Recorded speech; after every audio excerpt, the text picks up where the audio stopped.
So I want to, I'm always interested in watching group dynamics of how many people sit at the front tables. Now, you didn't have a whole lot of choice because you guys were probably a little later in the day, although Jody, my new best friend from Long Beach, just actually came and sat down, and we talked a little bit. So Jody, I have, if you will come up, and I'll just give these to you. Pick one of these and hand it back, and because I'm going to use it for some other folks. And we are going to take you on a tour of Google. When Les asked me to do this particular one, when Les asked me to do the Google piece, it sounds like it's working now, I selected things that you probably are not familiar with. So in the next 50 minutes or so, I'm going to be showing you a lot of different ideas, things you probably have not seen before. And I will talk about the website here in just a second. If you want to follow on Twitter, it's about 3,000 people that I give 10 to 12 tweets a day about research, about new finds that I have. I have 100 people that I follow. They give me things. I pass them on to you. Those are done morning, mid-morning, right around lunchtime and after lunch. So if you miss one, you can always pick another one up.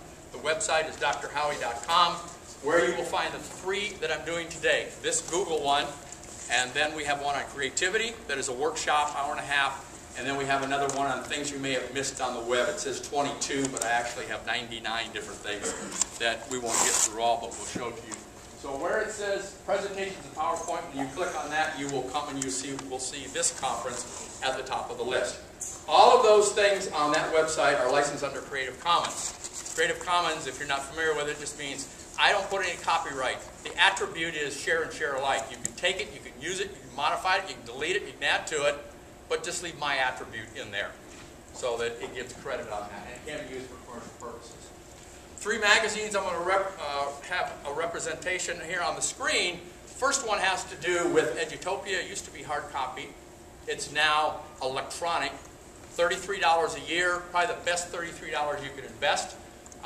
It is electronic in delivery once a month, but every week you get ideas, videos, discussion groups and things that are going on in educational technology and 21st century skills, creativity, problem solving, and so on.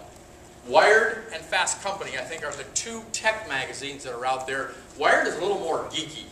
I read it on the way I now live in Austin, Texas. My background was a classroom teacher for 20 years. I was a computer store owner for 10, and then a CIO in Durango, Colorado, Chief Information Officer for 14 years. And Wired is the geeky thing of what's going on. Fast Company is the business piece of what's going on in technology. Both of those, pick up a little card on the inside, they're about $12.95 that you can get in there for them. So one of the things I'm going to ask 2 or 3 people at the end is, what did you learn today? Kind of my accountability piece. I want you to give me some feedback. So I want to share some things in the last few days that I have picked up and that I have learned over the time. First one, when I started doing this research for this particular project, this actually happened about 9 months ago, I came across a photo of Google's first storage, and it was actually made out of Legos. And the reason they did it was because it was open air and it would have the air flow all the way through that. And if you notice, you can see the whopping amount of storage space that they had back there in 1996. Anybody have any idea what this is? First word, it's actually 2 words, that kids in China learn. Google? No.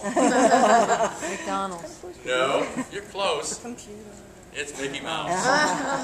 China has a big presence with Walt Disney there. This is my favorite one. This is the 3rd thing. This is the way that you go out now. And this is a real company. And what you do is you have your body cremated. They jam them into some bullets. You can have a 10, 21 gun salute, whatever you want. You fire and your ashes go into the atmosphere. And it's a real website. I thought it was a joke when I actually saw that. Am I going to pause? Yeah, I got you another one. Sorry to interrupt. This one should be working a little bit. Yeah.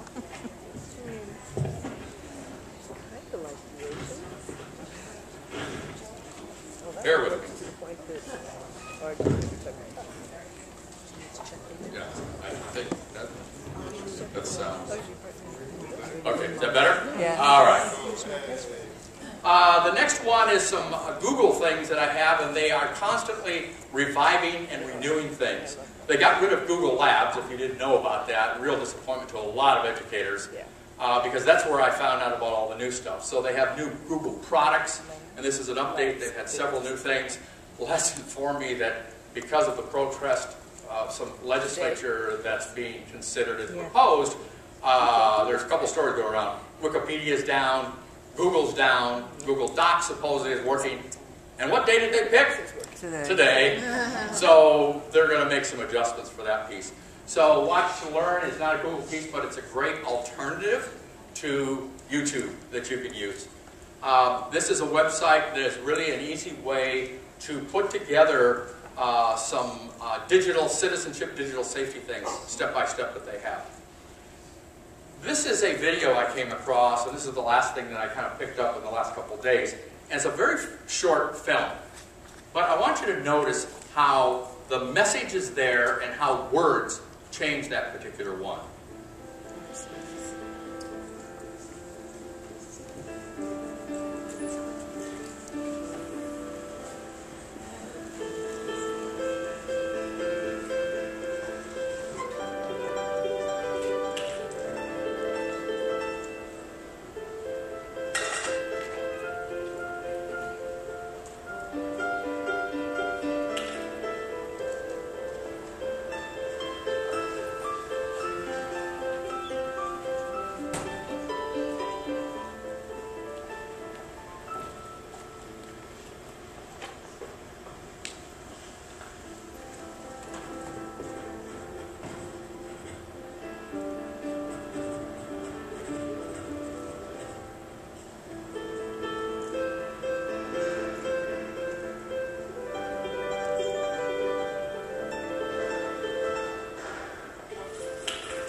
What do you do for the scene? I wrote the same in different words. Excellent.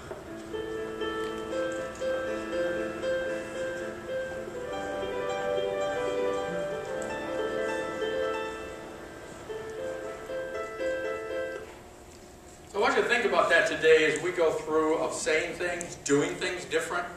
I want you to be able to take, and I'm going to give you a lot of things. I know that I will not get through all the slides. That's why they're there on the PowerPoint, on the website. You can download it. I'm going to give you lots of different ideas. It'll be kind of fast-paced. Don't worry about writing down the web addresses. If you want to jot topics, you can. But when you download the PowerPoint, all of the links are in there. It'll take you directly to each one of these things that I share as we go through this. So this is the online safety piece that I was talking about. There's some step-by-steps. That's a hotline to take you to it. So if you're doing some things in digital citizenship, and most of the things I have in here are tied to the ISTE, 21st Century Skills, that what's called the NETS standards as I go through each one of these. This gentleman I came across about 9 months ago. Peter was good enough, and the way I understand it, Peter doesn't have a lot to do. So he has created a document that is absolutely fantastic with, he says everything, but literally A to Z. And when you pull that document up, you can see all of the different things that are on there from A to Z, over 250 things to do with Google by letters of the alphabet. Art project. Anybody use this in a classroom in any way? Art, fine arts, humanities. Great project that Google has. And I want to kind of qualify this. I started to at the beginning. I'm not going to show you many things in Google Docs. Most people know about Google Docs and what it does. I want to show you the other things that are out there as classroom teachers, as tech coordinators, integration specialists, that these are new things. This lets you go to 20 different museums literally around the world. And then you can actually create your own project. So if you're studying a particular artist and it's fine arts or maybe it's social studies, you can actually create a little guided tour of the art in that particular museum, or if they're paintings and things. And here's a listing, and as I show each one of these, I'm not going to go through all the details, but you can see some of the things. You can actually zoom in, so that if there's a painting there, you can zoom in. So if the signature is at the bottom, maybe you want to talk about that. It's the Renaissance period, who the artist was, and so on as they went through that. Jerome Berg, I came across about 10 months ago. Jerome has a fantastic piece for literature, language arts, and it's called the Google Lit Trips. And what he does is he actually, and it kind of crosses over between social studies and language arts. And what he does is he puts a series of classroom pieces together that you can use, and then teachers help him contribute. He's a retired teacher, and he's received a number of awards for this, does it all free. So you can go in there and say, well, I'm doing this particular topic on this date. He's got the lesson plans, and he lists all those people that are there page by page. It's actually a wiki that has those things that are listed on it. Cheryl Davis, I met actually at an ISTE conference here a few years back. Cheryl is a Google certified teacher. And what Cheryl has done, anybody use any of Cheryl's things? Know about Cheryl? Don't see any hands. Cheryl is the same way. She is a full-time classroom teacher, Google certified, but the things that she pulls up, this is one called A Place in Time. And all of these are simple 1-2 day projects that you can do to tie into your curriculum. So this is A Place in Time. Here's where things happen. You can do the old and the new. But what she encourages you to do, because you can't take the old photos, is how to use Google Images and other things like Flickr or Creative Commons and find photographs and to tell a story. And so I have on each one of these at the bottom is the link actually right to that project so that you can see that. And she usually releases it 3 ways, which I really appreciate. If you just want the PDF, you can see it listed, or if you want the podcast, the audio, or if you want the video. That's listed there for you. It's called Place in Time. These 2 teachers are actually teaching assistants. They did one called Flying Through the Crusades. It's a wiki. So if this is part of, and I never know around the country what standards there are, so I try to put a number of things in here wherever this happens to fit. But it's called, by these 2 individuals, Flying Through the Crusades. The link is at the bottom, and then it's a wiki, and it has a listing of all of the projects, the parts, the description, doing maps, using Google Maps, any number of alternatives that you want to do, because in some cases you get a lab, other times you don't get the lab. So you may have to figure out some different ways to apply that, so you can print those out if you need to on it. Another one that Cheryl has is Postcards from the Past. So she goes through a time period, so you're studying a time period, maybe it's in the 30s or the 40s, Depression, or the Cold War period in the 50s and so on. So she has a series that, again, tells you how to go to Google Docs, Google Images, Flickr, Creative Commons, another one called Lord File I'll talk about in a little bit, and how to get those and put a whole piece together. Another one Cheryl did is a year in time. So if a particular standard says we're going to study this time period, how do I put that together in a time frame starting with 1919 and going to 1929, and then put it in a series of photographs in a timeline. Every one of these things that Cheryl has, this is another one she has called From Here to There. They are so engaging that when kids start working on this, you will not have any discipline problems. They'll just jump in and start doing it. And I've used them in workshops with teachers and with students, and they really enjoy using those. And there's screenshots in each one of these. Now, the screenshot is not hot. The link before is. So this is kind of an earth science project that she has from here to there. Some of these things that you'll see that I'm going through are not all Google things. I think there are other things that we can use and be effective in doing that. This is one of them. I do some webinars for this group. Lisa came up, I think about 6-7 months ago. She showed this to me at ISTE. And most of these are virtual field trips where you can go in, you're immersed, it's like walking into the room, and by using your mouse, you look around the room, you can walk forward, and you can usually walk up and touch some things. And she has several on there. The Google Art Project I already mentioned. Google Sky, if you're not familiar with, that's a good astronomy piece. My favorite that's on that list is the Smithsonian. Anybody gone to the Smithsonian and the virtual trip? You see a couple of people shaking their heads. You walk in, and you see, it gives you arrows. You go to the left, you go to the right, you walk around, you can see the different projects that are in there. This is a link directly to the Smithsonian, and that's what it looks like when you first walk in. Now, I normally don't do an internet connection because I never know what I'm going to have, so these are all screenshots that are in here, and I can cover a little bit more material rather than trying to actually go in there and do that. But that's what you first see, and then you take your mouse, you go off to the right, to the left, there's different rooms that you can go in there, and it's just like being there. STEM, and I wasn't aware of it. Are you aware of well, let me back up.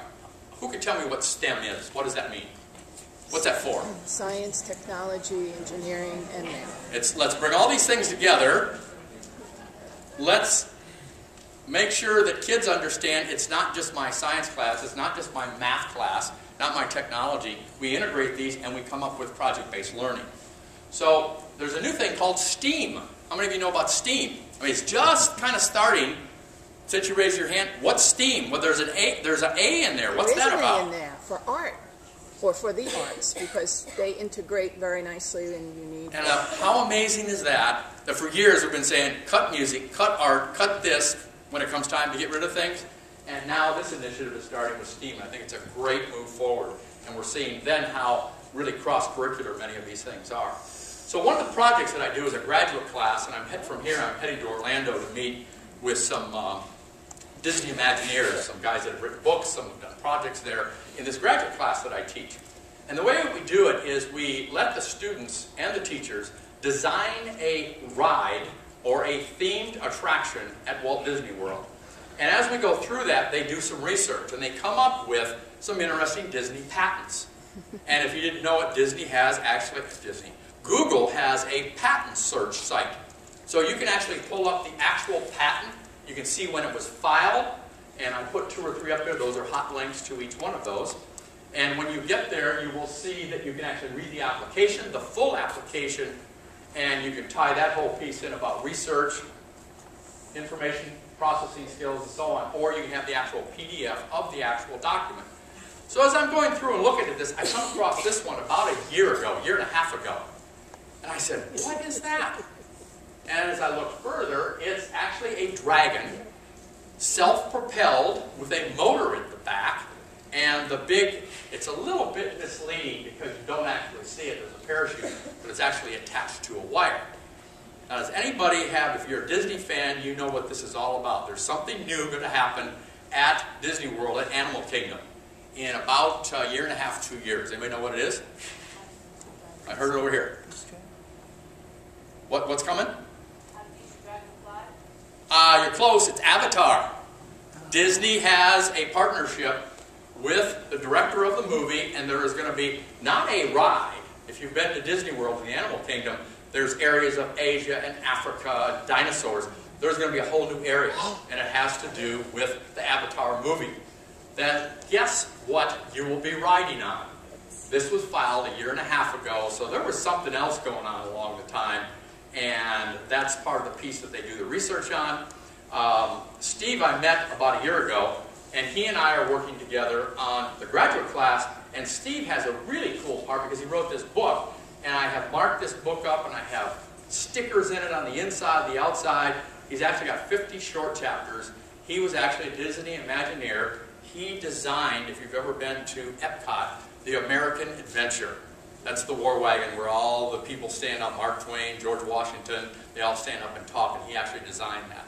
So he and I are meeting next week to talk about it, but what he does is he has an online class that he teaches, and he takes you through each one of those, and we've made an arrangement with them so the folks in the graduate class can actually take this, and he will guide you along as you design this. You have to figure out what it is, blue sky, this is the theme, this is the attraction, and then you got to figure out where's it going to go. Is it going to Florida?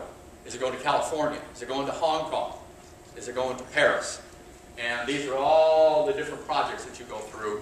And it's probably one of the best examples that I found of project-based learning and STEM all together in one piece. So the next part is on the Google search.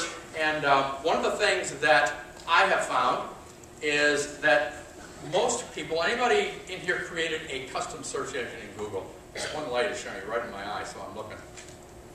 Nobody? Google has a 1. Grade level you using it at? I use it 9 through 12. 9 through 12. Custom search is basically you get to design the search parameters. And it works really well for younger kids because they get 10,000 hits. And they have no clue. And what do most kids take as far as, oh, I'm looking this up, and they select what? The first one. First one and second one. And this is a way to customize it and say, well, here's 5 good ones, so they don't waste a lot of time in putting that piece together. This is what it looks like. You give it a name. You say, here's this. Here's the 3 websites, or 5 or 10 that I want you to do. Next one that's available, and by the way, if you put your name in here, it will not appear. It's called the Scholar Search. It is basically a university or college search. So if you're looking for specific research, maybe that a institution did on special education, crowdsourcing, whatever it is, you can pull up dissertations, theses, papers that people have written at universities, and that's what that particular looks like. And you can see Google Scholar. Now what I've attempted to do, in the last 3 months, the Google Labs went away, and they in turn took about a dozen things away. So I pulled all those pieces out of a slide, so that's not to say tomorrow this won't go away, but this is a great way to do research that is college or university based. It's called Google Scholar, and again, the link is at the bottom to be able to go to that. That's what it looks like. In this case, I said FSU Education, and if you look very closely at the web address on each one of those, you will see a .edu. And if you want to look in other countries, I'll talk about that in just a second, how to do that. The Google product search, this works for me. I recently was ready for a new laptop. I wanted a MacBook Pro, the real thin one, but it didn't have the storage space and some of the things that I wanted to do because I needed to run Windows 7s because I have specific applications. And Asus and Samsung came out with these back last November. So I did a product search and I said, well, I want to know who has the best price, found out where that was. So whatever it is you're looking for, in this case, it showed me the prices of each one of these. And you can see one's $9.99, one's $11.99. They went up all the way for the same notebook to $14.99. And then when you click on that, it'll take you to that particular site, and then you can order that if you want to. The Google Book search has changed over the last 2 years. Google Books, there was a big controversy, court case, and what came out of that is Google was scanning every book. But it was a graphics scan. In other words, you could not really read the text. Through that arrangement and agreement, they now can scan text. Because before you really couldn't search within the book.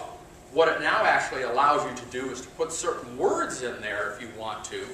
And then with another thing called N-Frame Viewer, you can actually get some charts and graphs out of it. So you can search the book. There's a whole list of things, the literature and so on that you can go through. This is the interesting piece that I found with the Ngram, is you can type a topic. In this case, they said Atlantis, and it shows you, it's cut off at the bottom, the time period where that actually happens. So I did one a little more relevant, and I said, well, what about, and you can see I said technology. Well, you can see the time frame. There were some little blips there, and if you click on that, it'll tell you what those are, and you can see where the rise started. So it takes that topic, converts it into a graph that you can click on and see what books apply in that specific area. Google Trends is another one that I've seen used in social studies, civics classes, and it says, okay, a year and a half, 2 years ago, whatever it was, we had the swine, the bird flu. So you can actually go in there and type a topic. The link again is at the bottom. If you click on that, it'll take you directly to that. This is what it looks like, and at the bottom of the page, this shot is probably about 10 months old. It will show you the most recent trends that are there. But you can type in whatever you want to, and it'll give you a graph that's listed on there. It tells all about here the topics and things. You can put 5 topics, so if you want to do a compare and contrast in there, you can do that. And there's a link that one that I put in there on stimulus. We were having a workshop with superintendents. We were talking about stimulus money. So I just typed the word stimulus in to see what would happen. And this is the time period that that particular topic or word was being used. The next few minutes I'm going to take on advanced search. What I'd like to know is how many of you, every district, every state is different on the way they teach searching. Would somebody volunteer, and it usually falls back to the media specialist. It's like classroom teacher does not have time. Tell us how you teach advanced searching in your school or in your district. This is the part that somebody says, no hands? Afraid to talk? Don't do it? I'm not sure which. So I'm going to assume maybe you don't do it, but it's probably the most important thing that you do. You'll see what's available in advanced search. And I'm going to use Google as an example. But if you use another search engine like Bing, Yahoo, they all have advanced search. People just don't know about it. You've got to dig for the button, but it's there. So I put some topics up here that I do in a search class. And I teach a number of graduate classes via video conference. So I travel a week, I'm home a week teaching graduate classes via video conference. And I have a Tamberg unit in my house, and we connect to districts across the U.S., teach the graduate class. If you're interested in that, see me afterwards and I'll give you some details. But there's the thing, this is one of the exercises that we do. We want to know about Thomas Gage. Thomas Gage was involved with the American Revolution. He was the governor, and he was the British general that was there. So Google has even hit, this used to be in plain sight before, right down at the bottom, and it said advanced. It's not there anymore. You got to go way up over in the corner and click on that little thing. That's where advanced search is. When you do that, you get a whole new screen. So these topics and techniques I'm going to show you, again, you'll be able to go back over. But the things that I want you to see is there's a lot of things you can do. The very first line is just like the Google box. What is the second one? These exact words. What does that actually mean? It'd be the same as doing what? Phrase search. Yes, phrase in quotes. String literal. Now, if you spell it wrong, you're probably not going to get it. But if you, and it's not case sensitive, but the order of the words do matter. So that's listed there exactly. Then one or more of those, if you don't know this, Google recognizes only 10 main words in the search box. No more.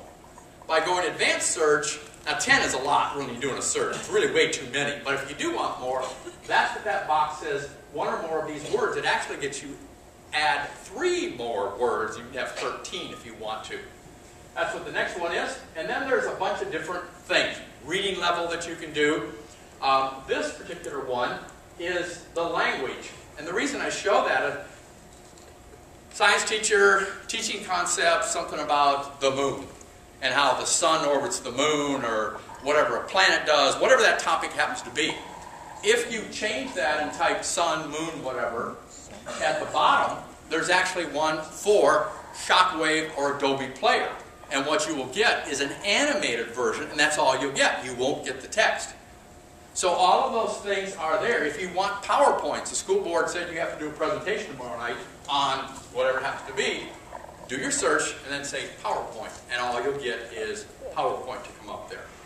These change. There are now 15 of these, but those are all the things, are the file types that you can pull up. The fifth one down, anybody know what that is? Mac Write. Where are some of the first Trailblazers? Macintosh 1984. There was Mac Paint, Mac Write, and they still have that format that's up there. You can actually stick a floppy. Well, they say you, I don't know what you do because most computers don't come with a floppy disk anymore. So I don't know what you do, but that's available. Reading level, language, all those things are available. You can put the date. In other words, I want it in the last month, last year. All those things are there. And you can also do other languages. So you're teaching Spanish, German, Italian. The search results can be in that. What I found last week was, and I didn't know about this, that you also can search in Elmer Fudd, Latin, Bork, and Klingon. And there's the screenshot. There is the page. It does not affect the search results, but try it sometime. It's a fun way. You have some fun with your kids? Turn on Elmer Fudd. And now, if you're IT guys, I used to be an IT director, so we used to do. We had a lot of fun. And all of a sudden, they'd go in the lab, and there'd be Klingon in there. And the kids are looking at that like, what? And then Elmer Fudd talks like Elmer Fudd, but it still gets them the search results. So you get fun with all those are all the languages that are listed there.